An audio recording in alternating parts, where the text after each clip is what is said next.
लगेच तोंड मारायला लागलं इकडं तिकडं होय. आणि त्या भवानीकडं लगेच निघायचं आणि ड्युटीला जायचं. खुशाल तिच्यासाठी राजीनामा देतोय. हा चला निघा निघा ना पाटापाटा जा ना इथून. नाही जायचं मला.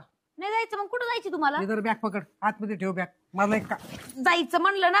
ऐकून घे जरा माझं. काय अजून आहे ना 8 दिवस माझ्या सुट्टीला टाइम आहे. आलं का लक्षात? मग जाताल का तुम्ही? जाणार आहे मी. हे बॅग ठेव ठेव बॅग. 8 दिवस आहे ना अजून मला वेळ आहे. मी ना माझ्या एका मित्राकडे जायचंय. मला माझं महत्वाचं काम आहे त्याच्याकडं. मी चाललोय तिकडं. खरं सांगताय ना? ये मग माझा मागा मागा पिछा कर माझा. नाही तुमच्या माग नाही येत मी. GPS लाव. तसं नाही सांगत. 8 दिवसांनी जायचं पण काय? हा जाईल ना मी 8 दिवसांनी. नाहीतरी कोण राहणार आहे तुझ्यापाशी? म्हणजे काय म्हणले तुम्ही? काय म्हणले आता? माणसाचं काहीतरी घोळ दिसतोय. कोणत्या मित्राकडे चाललेत काय चाललेत ना ते बघावं लागेल मला. सर्टिफिकेट नको जायला म्हणजे झालं.